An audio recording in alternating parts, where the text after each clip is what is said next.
What's up, everybody? I'm Brian. That's Steve. This is the Suffering Swords podcast, brought to you from lovely Buffalo, New York. It's about 10 degrees in here. We're shooting from a greenhouse, which doesn't have heat. So if you see us visibly shaking, it's because we're really cold. I have early onset Parkinson's disease. What if someone with Parkinson's is watching? All right, well, on that note, we're going to get started. It's currently January 17th. The Sabres played last night. They beat Dallas 4-1 with a couple empty net goals. Big win. Yeah, they played, in my opinion, not very well. 2 periods that were not good. 1 period that was very good. I think the 3rd period they played well. Yeah, I would agree. After getting doubled in shots. Yeah, first 40 wasn't ideal, but they turned it up and then they squeaked through. That being said, I don't really believe in this team, even with 3 straight wins now. It's good teams. Yeah, so. But this roster has proved in the past that even with winning streaks, you can't rely on them to keep things rolling. I mean, last year, different coach, different system, probably a different feeling in the locker room. I think guys are much happier with Ralph Kruger than Phil Housley. He seems to have won the room over. Yeah. But, still the same roster, still mostly the same players until... I don't know what it's going to take for me to really get back to believing in this team. It's probably going to take a playoff berth. So you wouldn't be satisfied with even getting close? Like a 20-point gain of last year. I know that's not saying much because we finished with, 60-something? I don't know. Really bad, whatever it was. No, but I mean, I would like to see improvement like that, obviously. Everyone would. But I don't think I'm actually going to think that this team has turned a corner from last year until they prove to me that they can not only win in streaks, because they seem to be a really streaky team where they put a bunch of good games together and then they just fall off a cliff and then play like complete shit. And, I don't think that's a way to win. And obviously it isn't, because last year it didn't work, and this year they started off hot, and then, they hit that wall, couldn't get over it for a while. They've started climbing up again, but I still don't feel good about where this roster is. I like the coach a lot more than I did. When Phil Housley was hired, I thought it was a great hire, because it was something different than what we've had. I don't think anyone liked Dan Bilesma. What about Professor Coach Ron Rolston? I don't even remember Ron Rolston, not going to lie. I think he's blocked from my memory. But, with Phil Housley, the hire was, an ex-Buffalo Sabre coming back and coaching the team that it seems like he loved playing for, because he came back. He's only spoke highly of the organization, and then, when he was with Nashville, things went very well. Yeah, went to the Stanley Cup finals. Yeah. His as an assistant, obviously. But. Well, they were mainly a defensive juggernaut when he was there, and that was his specialty. And then he came in with a team with little to no defense. Yeah, I definitely don't look past that. I think he gets unfairly graded sometimes just based off of the talent that he had, but it was pretty obvious that whatever he was doing wasn't working. And whatever led to that, I'm glad that they moved on, and I like the direction that they've gone.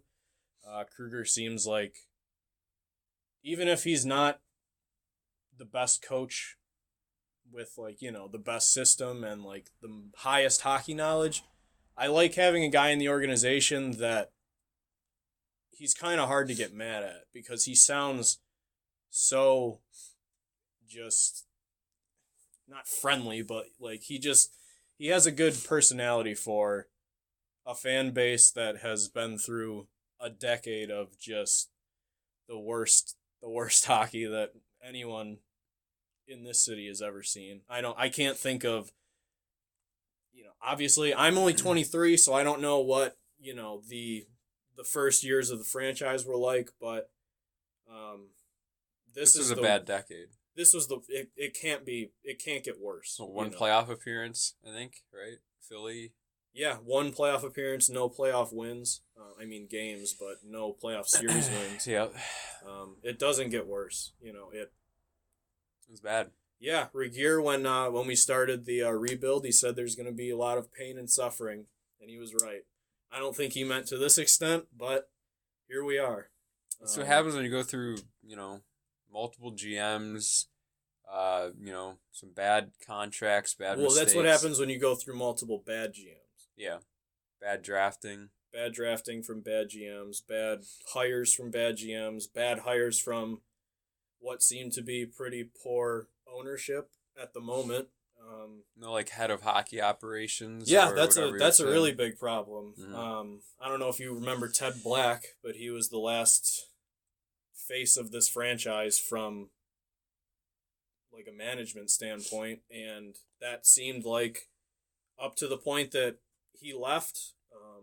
I don't know what happened, why he left. I don't remember ever being that interested in it because it didn't really register. Yeah, with me I didn't really time. think about it either. But it seems like since then, this team seems kind of tone deaf, and it seems like their attention is elsewhere, whether that's football or they just don't think that this requires the attention that it does, because it's pretty obvious that they're not attentive enough. The Pagulas we're talking about, that everything that this organization gives to fans, there needs to be more. Because let's just talk quickly about the Vancouver Canucks, which came into the league the same time. That should be the number one comparison team just based off of what you do for fans, because we're both in the same year. This is the 50th for both teams. The Sabres unveiled a beautiful jersey. Yeah. I think it's universally loved by just about everyone. Yeah, everyone says whenever we play with those. Yeah, those are some nice jerseys. They're amazing, and I give them a lot of credit for that, because it's a good design, and like I said, everyone likes it. They don't do enough of that, though. Even with those, how long after they came out did they sell out? Immediately, basically. Probably. Yeah, and we can't get the actual jerseys. We have to get Fanatics jerseys, which are Chinese knockoff. They're worse, probably. Cardboard and they're felt. So bad. They're made of. The logo is just like a screen printed. Yeah, thing they're terrible. Right there, I don't know who. It was just Reebok before, right? That was just making at least their game replicas were to a standard that I would wear them. Yeah. I would not wear a Fanatics jersey. Yeah, Adidas does it good. I mean, that's they did a good job, but those obviously I see people getting the Fanatics ones, and I feel like half of them just didn't know better. Yeah, well, they look good if you buy them online. I would never know. Yeah. I'd be how bad can they be? Yeah, you see them in person. Oh my God, they're so bad. They look like a t-shirt, basically, just with long sleeves and a tie in the front. They're terrible. And that is just such simple just branding and marketing, simple stuff. We have a new jersey. You can only buy a extremely limited amount that everyone wants, and then you just get this inferior product that it's not even in the same league. It's terrible. And that's how this organization seems to be with just about everything, whether that's in-game presentation while you're there, or just everything that this team does is shadowed by a cloak, I feel. They're not active enough with talking to fans or hearing fans' feedback that seems like they're even listening. And something needs to change, because when you have a team that has struggled so mightily in the last decade, the last thing you need is to have fan support dwindle too. Yeah, that's because this market is so starved for anything hockey that, like, when you see TV ratings for any sport in the area, they're up. Yep.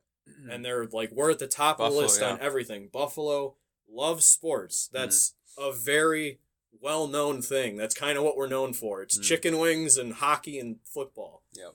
And when you have a team that just seems like they don't care, it's dangerous for them, and it's really sad for the people that actually care, because I can't even get behind this team from just a hope standpoint of like where it's going to go in the future, because I just don't think that anything that they do will be the right move. And I don't know what they need to do to fix that.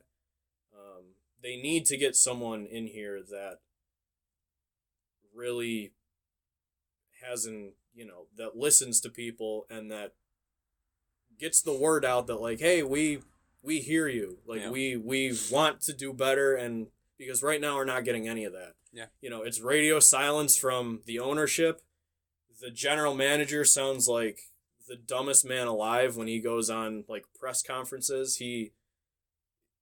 It's if he's on a radio show, all you're gonna hear is we're doing well, and if it's not going well, it's a situation. Yeah, it's a situation. It's a situation where this happened, which I don't want to hear. I want to hear someone take responsibility for the lack of winning and the lack of any kind of fun that anyone's getting from this team anymore.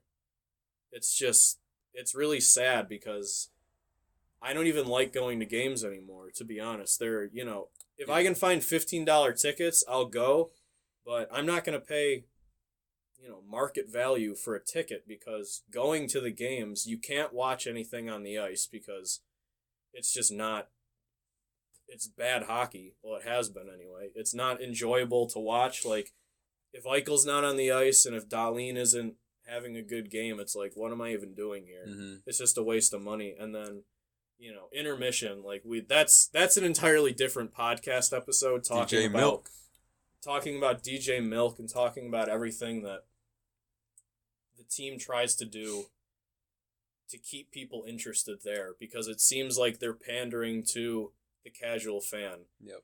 And that is the worst sports business model. You can't, it's one thing to try to bring new people in, but you're not doing anything for your loyal customers and your loyal fans that watch every game. I've watched every game for the last 10 years. Everyone that I can. If I'm at work, I can't. But if I'm home, I carve 3 hours out of my night to watch this hockey team. And people like that, people like me and people like you, are getting nothing back. And I'm really sick of it, and I hope everyone else is. I'm sure everyone else is, and, there needs to be changes. But enough about that. Let's talk about the actual hockey team instead of the people that run it. So, sure. Getting back to my main point, I still don't feel good about this roster moving forward, despite having some recent success, I guess you could call it, wins strung together. But we've seen that before. We're still fighting with a bunch of teams for a wild card spot, even. Yeah, but do you realistically I'm think saying that... No, I'm saying it in a way that, we're still not looking like we're in a good spot. Right. There's so many teams ahead of us. Teams that don't seem to be catchable with this roster. Well, especially, even when we were in a pretty good spot, there were teams like Tampa behind us, and I was like, are we really going to stay ahead of them? No. Tampa Bay would be the one team that I would say, you can pretty much guarantee that they're going to make a comeback. Whatever was going wrong with them, they'll find a way to turn it around, and they will. You can't lose with that much talent unless something is really wrong, and I think that would have shown itself much earlier than this year. So, they're not someone that I even think about contending with for a playoff spot. I think the most reasonable team that you can probably keep up with is Philadelphia, because they don't seem to be a really, they're not a juggernaut by any means, and they don't have the best roster. They don't really have any like super stud players. Well, they had like Giroux. I mean, they still do, obviously, Well, yeah, but like those he's guys not, are getting old. right? Yeah, they're not in their prime anymore. They're I think reasonably you can keep up with them, but not with the way this team has been playing and the way they've gone about handling their lineups, which is a big thing that we want to talk about today. Getting into that, mainly my problem with the way this team is set up is Zach Bogosian, the number one, and the misuse of the defense and the forwards. I don't need to see 7 defensemen on the ice, especially with a team that can't put the puck in the net when they have 12 forwards. And it blows my mind that some of these guys on this roster are still here. Like Bogosian, I don't think you can move him. It's going to take a miracle, even retaining half of his salary. I don't think teams are going to see anything that they haven't seen before. No, there's nothing there. Yeah. There's an injury-prone $5 million guy that's a shell of himself. Yeah. What do you think about him being in the lineup to try to increase his trade stock? Well, that's the only reason that I can see him playing right now, because Ralph Krueger's come out and said, we're going to concentrate on the guys that want to play here. That was the first thing he said when Evan Rodriguez and Zach Bogosian asked for a trade. We're going to concentrate on the guys that want to be here. So, that gets me thinking that he probably would rather not play Zach Bogosian, but I'm sure, pressure from Jason Bottrill, if we're going to trade this guy, he needs to play. You got to keep him number one in game shape, which is a legitimate argument. Is he in game shape now, though? I don't even think he's been. No, I think, and that's a whole nother thing of, him being rushed in for whatever reason. If he was not being honest with his own health, because, you obviously can't tell everything, just from, just... Right, you can't feel some things out. You need legit evaluation. Yeah. And you need honesty from the players. Right. So I don't know if it has something to do with that or what, but well, I don't even buy that you need to play him in order to. He doesn't have trade value. Like reasonably, the best case scenario for Zach Bogosian being traded would be we retain all the money we can, which would be half. Yeah, so and we get a sixth. That's my high end of does it even matter? Because my issue with him playing is not just that he's bad and I don't want him on the ice, is that he's bad and playing while we have better guys that aren't. Yeah. When we traded for Colin Miller, he looked like a top 4 defenseman that could come in, he could be steady on defense, and he could move the puck, which is all I need from a top 4 guy. I don't need an elite puck-moving Erik Karlsson type that is going to stretch things out on the ice and just open it up and just kill the other team offensively. Well, I would take one of those, but... Well, yeah, obviously, but, I'm not... I understand that that's nearly impossible to get unless you stumble upon it in the draft. Yeah. Like we did with Dahlin, or, a team can't retain a guy for whatever reason. With Erik Karlsson, he was going to leave Ottawa. So they had to move him, and San Jose took that. Yep. That's the only way you're going to get a guy like that. But when you trade a second-round pick for a defenseman, I want him to play. Because you traded a legitimate asset. I mean, first and seconds for me are pretty much the only draft picks that matter, that I can see reasonably making an NHL impact, because I think once you get past the second round, it's a total wild card, and it's much more likely than not. Yeah. Most first round picks at least get a shot. Yeah. And as long as they're, somewhat competent. And second round guys are a similar situation, obviously not with, the hit rate that first rounders do. You'll find there's a lot of gems that come out of the second round that make much more impactful, that become much more impactful players than a second rounder normally would. So if you're going to trade that for Colin Miller and then sit him for a guy who's not going to fetch you more than a sixth or a seventh, what are you doing? That's a good point. That's a really good point. Because you're basically saying, like, I know we traded a second for this guy, but I'd rather get a sixth back for this guy than play the guy that we gave up a second for. I don't agree with that in any way. Mm-hmm. I don't know what the plan going forward with Colin Miller is, whether, his name's been in trade talk, whether that's just talking from the position of, well, Buffalo's not playing him, and he definitely should be in the lineup. That's what I think it is. Is something going wrong? Like, I don't know if Jason Bottrell's like, yeah, Colin Miller's available. I don't think he's doing that. I think people are from the outside are like, is Colin Miller available? Because we'd like him. That would be trading him when he has, like, a lot less value. Right. There's no way. I don't think you could get a second back for him now because he's only played like half the games. You've scratched him on a non-playoff team. Right.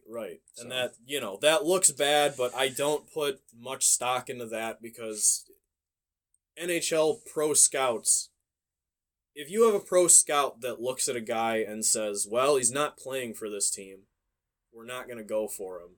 That's lazy. That's lazy, and that's just incompetent. Because, a player scout has to look at skill and talent and on-ice value more than anything. And if someone is just looking at a guy from literally the most surface way you can and just saying, he's not playing, so he must not be good. Like, Michael Frolik wasn't playing at the end of his Calgary career. He was scratched. Yeah, I believe he asked for a trade too.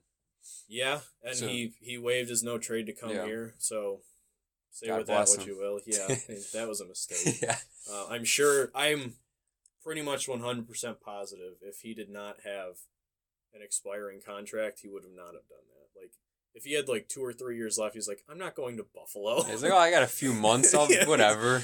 Yeah, it'll be fine. I guess I can. Yeah. I know I'm gonna play because. Look at their forward roster. True. Well, speaking of that, Evan Rodriguez asked for a trade in the offseason. He asked for a trade after the offseason. Why that is, I don't know. He went to arbitration. Players usually don't like what they hear in arbitration. Yeah, they get told that they're less valuable than they probably are. His lips are really big and. Yeah, he's a big dumb idiot. Yeah, he's a moron. Yeah, he's stupid. Yeah, all those things probably, most likely.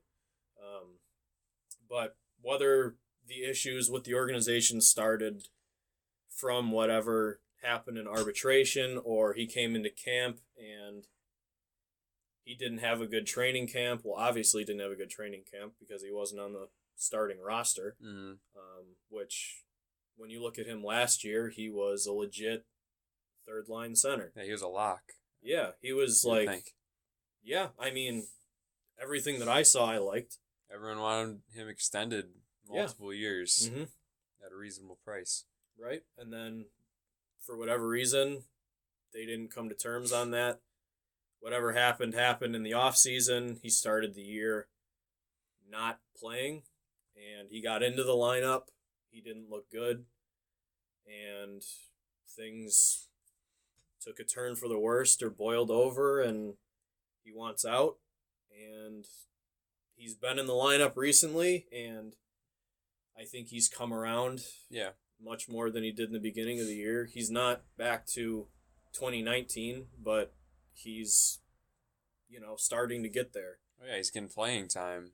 That's a big thing, and he's, his line mates in the beginning of the year were not where you needed them to be, and I think some of those guys have kind of come around a little bit more. But I really want the Sabres to work out whatever the issue is, because I think wherever he goes, he's going to be looked at as someone that is valuable. And I think wherever he goes, he's probably going to burn us. with the way he plays. And, like, can you believe we only got a fifth-round pick for Evan Rodriguez, and he looks great on his next team?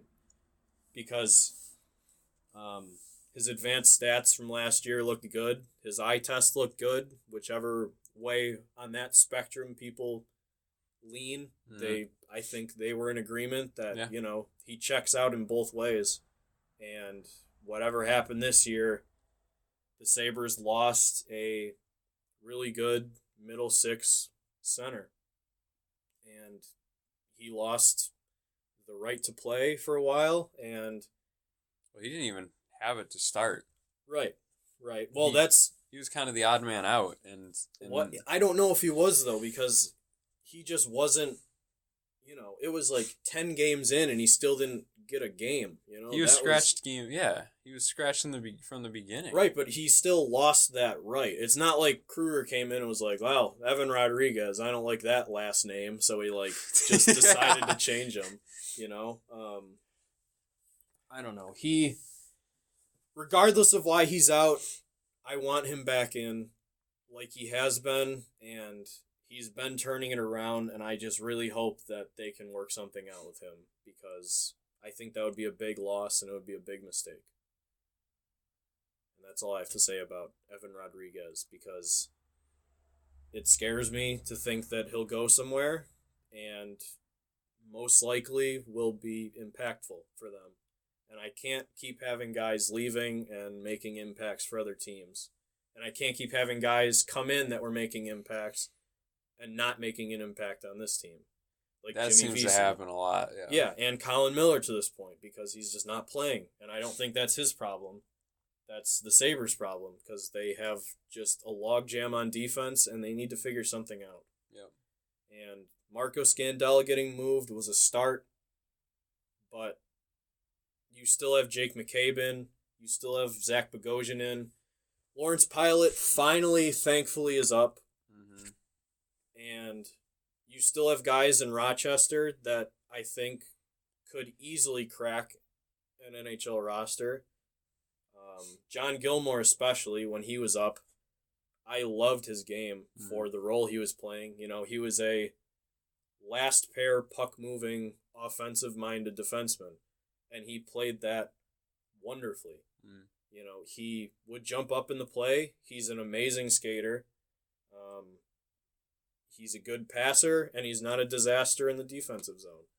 That's all I need from him. Yeah. I don't need him to come in and be an elite top-pair defenseman. I need him to come in and play the role he wants to play and do it well.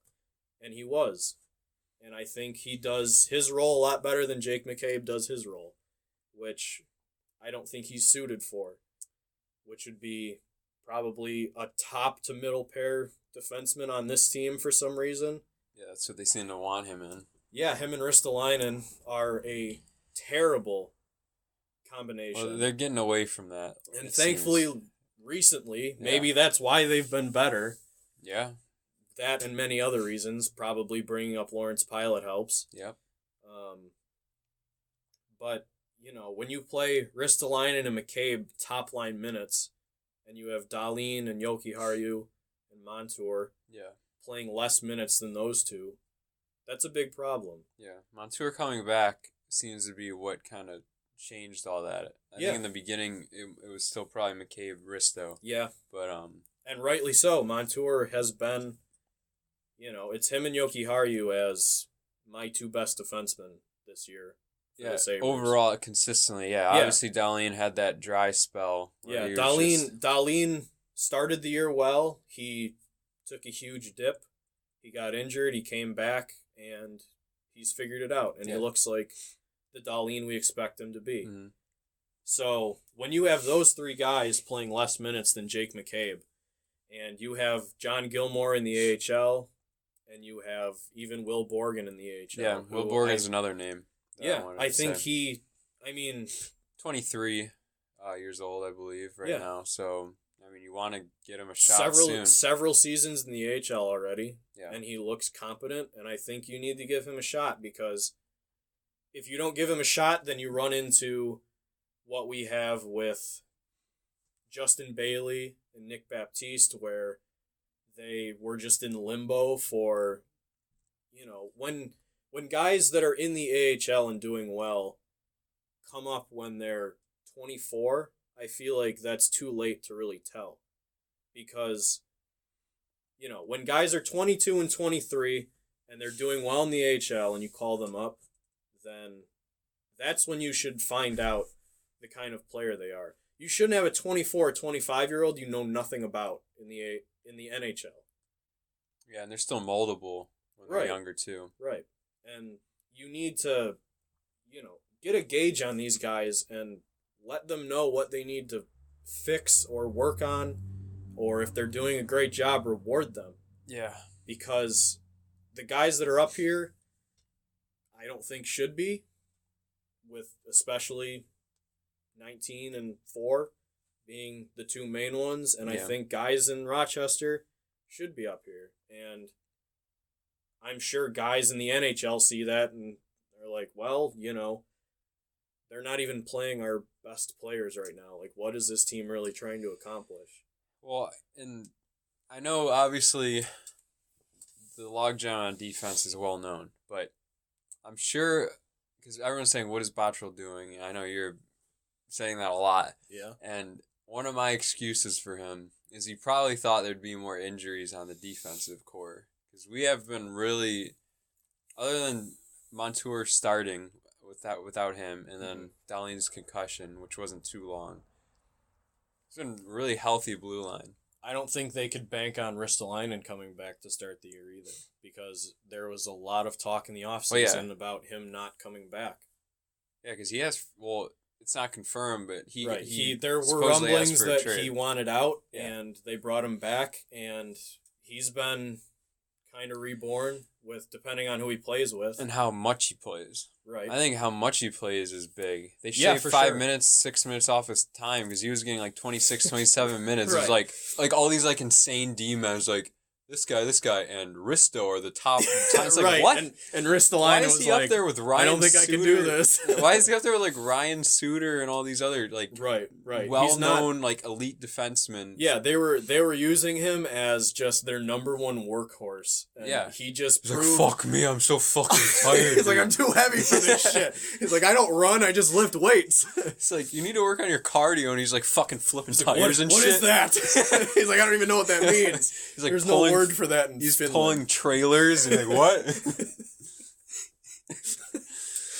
But he is a guy, like you said, that needs his minutes controlled. And for years, everyone watching was like, stop playing him so many minutes against the lines that you're playing him minutes against. Like, he's not a guy that can shut down a first line for 28 minutes a night. Yeah. That's not going to happen. That's not the type of player that he is. He can't do it. Like, not only is he playing an insane amount of time, and granted, back then we had way less good D-men to work with. Back then, that's when you try to do that. But you get away from that when you find out it's not working and when you have other options. Yeah. But, the last couple years, they had other options. Mm-hmm. They had guys coming into the organization, and they were still just throwing them out there and just working him to death against these players that, if you are tired, it's hard enough playing against you don't need scrubs. You don't need to be against... You don't need fucking McDavid like fucking dangling in between your legs. Right, when you're at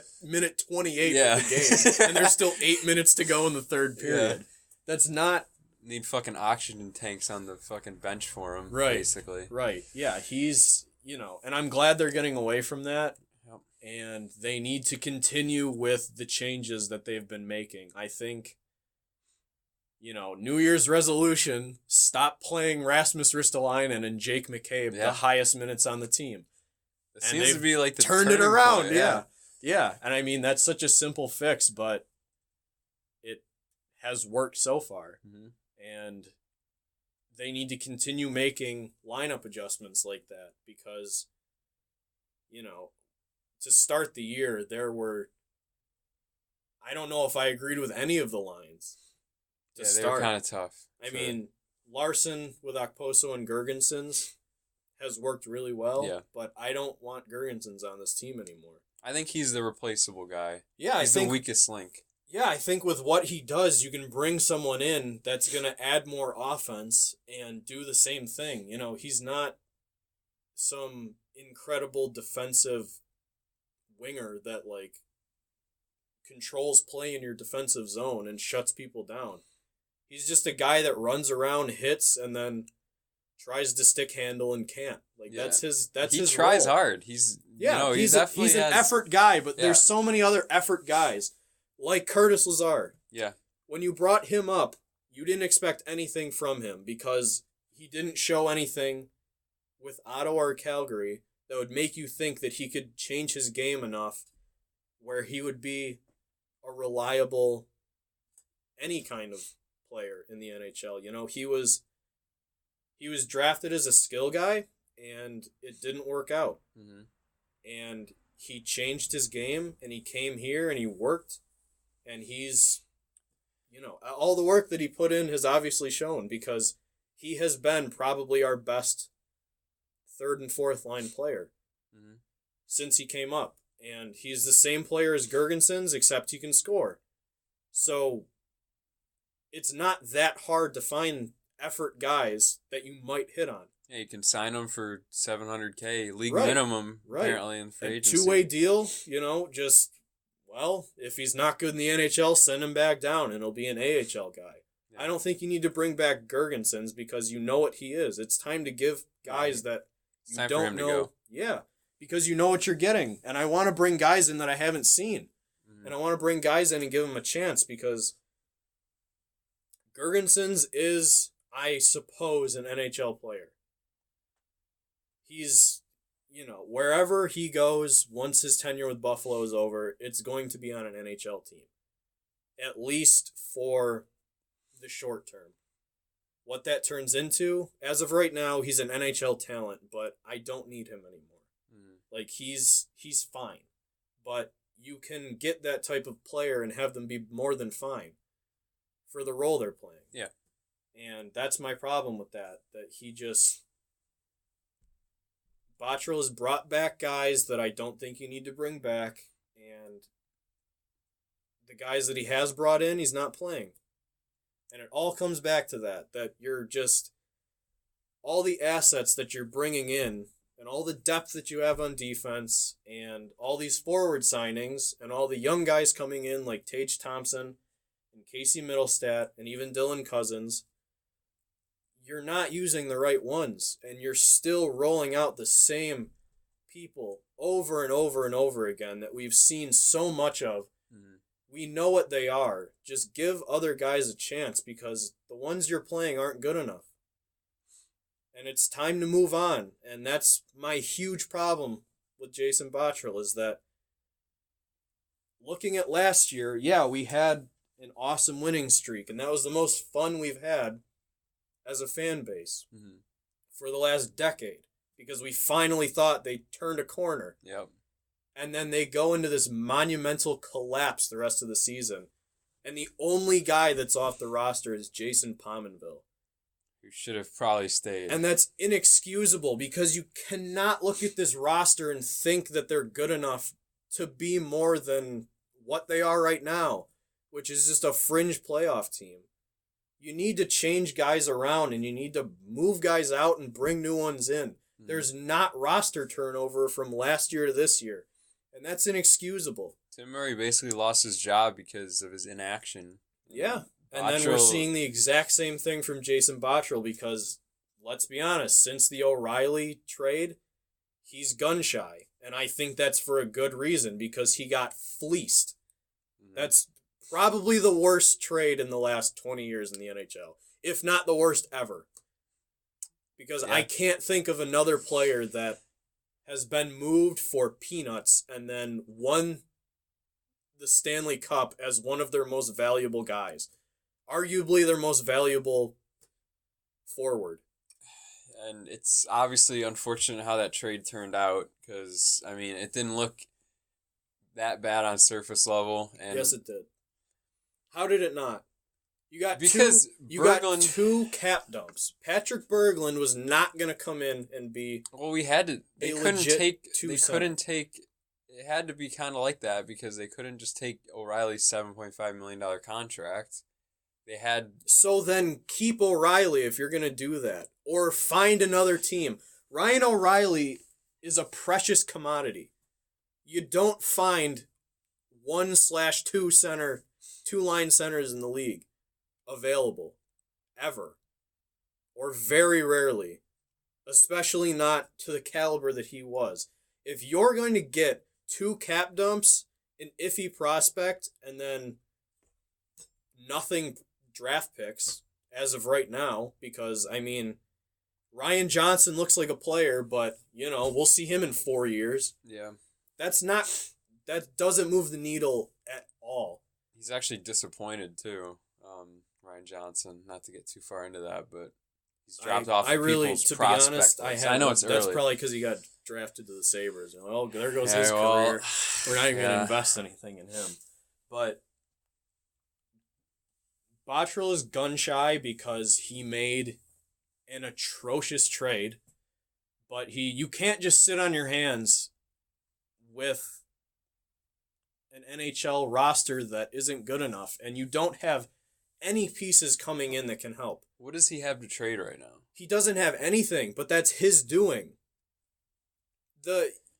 We see very differently on our views of the GM right now. I know that. And so I'm giving him until, I want to make it clear, I'm giving him until, like, at least, probably not at the draft, but I can't have him. You got to give him at least to the trade deadline. Why do you need to give him that? Because. Why? What has he done and shown you that you trust him moving forward to build a competent team? He inherited a Tim Murray team that had 81 points. They haven't matched that. With a lot of expiring contracts. He brought them back, guys wouldn't though. Make sense. No, I'm talking about like Evander Kane. But the Evander Kane trade, I will give him credit for because Kane clearly wasn't signing here, and he got something for Kane, and then the something that he got was flipped for Brandon Montour, which is nice. It's a nice trade. It's not enough. The trades that I have a problem with, like Ryan O'Reilly, that's pretty much the only one, to be honest. That's his undoing. Because it's so bad. You opened up a hole that you cannot possibly fill. And you don't have the assets to fill other holes that you have, let alone that one. Dylan Cousins is a guy that's going to have to replace... But I understand. I do not want Dylan Cousins to be the savior of this franchise. Because you know who the last savior of the franchise was that was supposed to be a number 2 center? Casey Middlestat. And when you put eggs in a prospect basket and rush him up like they did with Casey Middlestat, it goes horribly, and when it goes poorly, you have no answers for it. I think there's a difference because Casey Middlestat went from playing high schoolers to having one below average college season and then immediately jumping to the NHL. I will readily admit they're different players, but that is not they're different types of players too. That's not. I don't want my GM operating like that. I can't have him operating with... I'm saying in the future... Well, hopefully Dylan Cousins comes in and does what Casey Middlestat can. He's our only fucking option other than Middlestat if he can figure it out. Whose fault is that? That's the GM's fault. So I don't know what... I don't understand. We don't know the whole story on that O'Reilly trade. I'm gonna leave it at that. But, like, the ownership pressuring... You said it yourself. If the ownership is pressuring you to do something stupid, I need my GM to be competent enough to talk my ownership out of doing such a stupid thing. Yeah. And I will admit, I'll be the first to say, the Ryan O'Reilly that left Buffalo was not the same that went to St. Louis when he got there. He was a different player. He was not a different player to a point where they had to give him away because he was bringing this team down. He was still one of their best players. Yeah. He was still one of their most reliable forwards. He played power play, penalty kill. He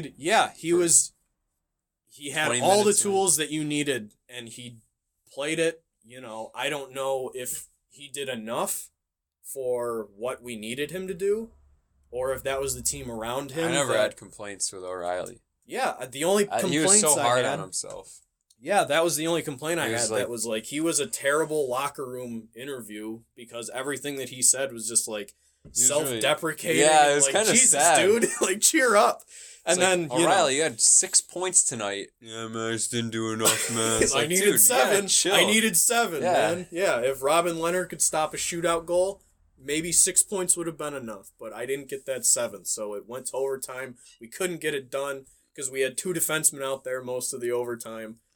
And then, we got to a shootout, and they blanked us, and we didn't score. We had Risto with his oxygen machine on the ice, wheeling it around. Right. Yeah, after playing 35 minutes of the night, being out there for all 5 minutes of the overtime. Yeah, we couldn't get it done in a shootout, but I should have been better. That was his thing all the time, which is like, I respect that, but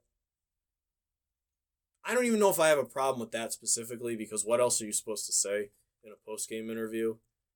Because it's the same thing over and over again, but the losing the love of the game thing, like, I look at that as like, I want to be out of here, and I don't want to say it publicly, but that's like, hey, I don't want to be here anymore. So I understand that the move was probably for the better, but for his case and for the Sabres at the time, I can see why they wanted to move on from him. But if you're going to make a monumental trade with one of your key pieces, you need to get something back. Yeah. And they didn't. Berglund, before you get all angry, Berglund was supposed to be the second line center. Why? Saboko was supposed to add more depth. Why? They're 2 cap dumps. Patrick Berglund is Berglund was like a 40-something point guy. That's not a second line center. Sure it is. On a playoff team or a possible playoff team, you're trying to get better with a trade. And what teams are you looking at that you think that these second line centers get like point per game numbers? They're not point per game guys. They're not Patrick Berglund, though. They're not an aging, already past their prime guy that we're gonna slot in. Well, it was a couple of years until Middlestat was ready, but Berglund got depressed, left, just packed his bags. That's the best thing possible, though. It's literally better that we got his contract off the books and he's not playing because he came in and he was bad. The best thing would have been him being what he was supposed to be, a 40-something point guy, penalty killer on the second line, while Middlestat was on the third line. Middlestat slowly got his way up. He took Berglund's spot either this year, because Berglund's still been on the team. Right. Was he signed through next year too? I think he had several years. Yeah, it was he walked away from like 12 mil, right? So yeah. I can't have that return for Ryan O'Reilly. It just all went wrong. It didn't all go wrong. The 2 players turned out terrible. Okay. Ideally, the first round pick died. A 40-point center who's aging. Okay. A depth forward who has already left the NHL once because that he wasn't on his own terms. It wasn't. Yeah. It wasn't from bad play. Okay. So we're getting that guy who turns out to be literally the worst forward in the league last year. Yep. We get Tage Thompson, who that's the only part of the trade that I'm fine with. The first round pick. We get a first round pick. The first round pick would have been great. It was, dude, St. Louis is one of the worst teams. Look at what we've drafted. They were in the lottery. No. We were talking about, people were saying that might be like a lottery pick, like a top 5 pick. And then all of a sudden, they had an insane run to the Stanley Cup and ended up being the worst draft pick in the first round. So let's say, but when you traded, you did not expect St. Louis to be the worst team in the NHL. No. You looked at their roster and you're like, you're probably a playoff team. We're going to give you Ryan O'Reilly. So reasonably, Jason Botterill was going to get back someone or a draft pick that he thought would probably be anywhere from 20 to 30. Yeah. That's not good enough. But at face value. What is face value? Face value is what you see at that time. Face value is what you see at that time, which means I think St. Louis is a playoff team at the time of this trade, so I'm going to get back. I'm not talking about the first-round pick anymore. I'm talking about... When did we change subjects? I'm just talking about the trade in general. Well, I'm talking about this specifically. Ryan O'Reilly basically fetched you a late first. What was the other pick? There's a second. A second. The 2021 second. Tage Thompson, and then 2 cap dumps. We did St. Louis. You're that's not how it is. What isn't about I've explained it. A second round to third line, like a middle pairing center. Who makes too much money and has passed his prime. We were fine on cap until we became... That's still a cap dump regardless of what it looks like from our books. It doesn't matter if we have $40 million. If they're getting rid of a player because he makes too much money... That was the only way to do it. What team had enough money for Ryan O'Reilly that would have been willing to take him at that time? That would have been willing to take an elite second line to first line defensive center. Everybody. That was just due his bonus. Who cares? That's not even on your books. If it, for whatever reason, if any owner skips on a player like Ryan O'Reilly because they have to play a bonus, they need to sell the team because obviously getting players and winning is not even in their mind. How much was his bonus? $7.5 million. $7.5 million out of billionaires' paychecks. Or checkbooks. Whatever. I'm getting angry. It's bullshit. You cannot... And my chair's squeaking. It's not like one of those railroad things. It's like... Well, I'm getting going like a fucking train right now. You can't stop me. We got 2 cap dumps. An average prospect. Okay. A late first, and then that would mean a late second. For Ryan O'Reilly. That's inexcusable. If you're not going to get better assets in return, don't move him. Figure it out with him. Well, how old is Ryan O'Reilly now? I don't know. Late 20s. Yeah. You said it yourself back then. He wasn't very fast. No. Right. So, all signs pointed to him falling off with this long-term $7.5 million cap hit. Yes. I will say... And we were not in a position to think that our team was going to be contending while he was in his prime. Okay. So get something back that you will use. Yeah, I agree. But every Sabres fan basically was like, yeah, it's O'Reilly's time to go. So I feel like every Sabres fan. Most. You included. Not even, I will say, I was not against moving him. Yeah. But I need assets back. I didn't want to just let him go. And I didn't want to take salary on for him. That's absurd. Well, there was not many situations that we could trade him to a team without... 7.5 is a lot of money. So give us back Cap something else. Lower.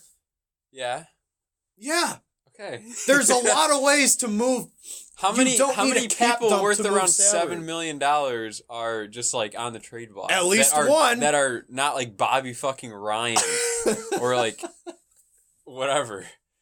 Like that's the situation. I feel like it's whatever. We're not going to really fully agree on it ever, but that's because you don't have common sense. You got something to say? You don't have a solid. It's inexcusable. You cannot possibly say that was ever going to work. We could have. How? I already explained it. Berglund could have stepped in that second line role while we were rebuilding. There's no way possible unless Tage Thompson becomes a 40-goal scorer. Yeah, we lost the trade still. By a lot. I don't think I'm not saying we just lost the trade. I'm saying when you look at the pieces you got back, there's no way that we were going to win that. There's no way. There's 0% that you're going to replace Ryan O'Reilly with Patrick Berglund, put Vlad Sobotka on your lineup, call Tage Thompson up, trust Jason Botterill to draft a late first that's going to turn into something, because every single draft he goes for the high floor, low ceiling guy. So the guy that you're getting might be steady, but he's not going to be impactful enough in any time soon he might be impactful way down the line. But when you're trading someone and you're fighting for a playoff spot, which I'm pretty sure they were hoping to do, you're getting nothing back that can help you. Mm-hmm. Unless it's, 2025, which, cool, thanks. Well, I guess in fucking 6 years, I'll be thankful that they got rid of Ryan O'Reilly, even though they won the cup with him. Correct me if I'm wrong. You're wrong. I'm not done yet. Oh. The first round You're pick wrong. was top 10 protected. Okay. And I'm almost certain that the first year that it happened, wasn't it in the top 10? Or is that just wrong? That could be wrong. I don't know. All right, we'll have to fact check that. But okay. Whatever. That's a good way to end that argument. Cause with you being incorrect and me yelling. Okay, that's a good way to end that. All right. All right. So we're almost at the hour mark. Yeah, we're gonna try to keep these episodes to around an hour because if it goes longer, then we're gonna freeze to death and it's just too long. Yeah. But we have a lot to say, so like, hopefully we can keep things roughly the same time each episode we do this. Mm-hmm. We'll probably touch on. You want to touch on just like the goaltending, Ukko-Pekka Luukkonen? Yeah, our boy. We went to see him in Mississauga. Yeah. When he was in the playoffs against last year. Sudbury. They swept him. I think they ended up losing the next round, but it was really cool to see him. We sat right behind. We sat right behind his net. Right behind the net, wearing our Sabres stuff. It was pretty cool. He's our future, hopefully. Last time we checked, Rochester was up 1-0 at the end. Yeah, they're playing tonight. Is this his first start? Yeah, I believe it's his first AHL start. Killed it in the ECHL. Yeah, All-Star. in the Coast League, he was amazing. That's a hard league to do good in. Not much defense. You're just playing. Yeah. That's an underrated thing. That the skill is less, but the defense is even less. It's even worse. Yeah. 100%. So you're playing a really tough game if you're a goaltender in the Coast League. And there's two other goalies on the roster down there, and they did not have anywhere close to his save percentage. Mm-hmm. So, I mean, obviously they're not his level as well, but yep. So he's that is one thing that I'm very hopeful about is that Ukko-Pekka Luukkonen is going to come in and really, hopefully, just balance out kind of a teeter-totter of, our goalies are sometimes good, sometimes they're atrocious. Allmark's been better. He's definitely been a lot better. Hutton's nowhere close to Allmark, and he's not getting the consistent playing time. Obviously, 1 year left, $2.75 million. Mm-hmm. Not something you can't bury in the AHL. I mean, I think around 1.25 of that comes off. Now's the time, if there's ever a time, to call up Jonas Johansson. Yeah. And because he's having an all-star year, he's give him a shot. At that age, I don't know, Ukko-Pekka Luukkonen, if all goes as it should and everything that it's pointing toward, he's going to be the starter in Rochester next year. 100%. What do you do with Johansson then? He's an RFA still, so we do have control. So you're either going to call him up next year and have a complete wild card and then ride out the rest of this year with Hutton and see if he turns it around, which... if he, even if he studies out, he's not a starter. He's a fringe guy that can probably split starts with someone, but he's not going to be your number one. And he's too old to really what you have. Anything. Yeah, what you have with him, and max. You have a goalie in the AHL who is the perfect age to call up, and it should be a no-brainer to either move Hutton, try to anyone.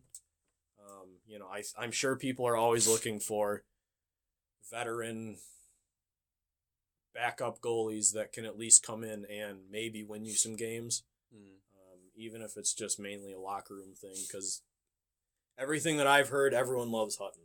Yeah, he seems like cool. A genuine cool guy. Yeah, and now's the time to make a move with him. Either send him down or waive him, or try to move him, because you have a guy that this is his window in Johansson, and if he's not up this year, you either have a wild card as a backup going into next year, or you don't.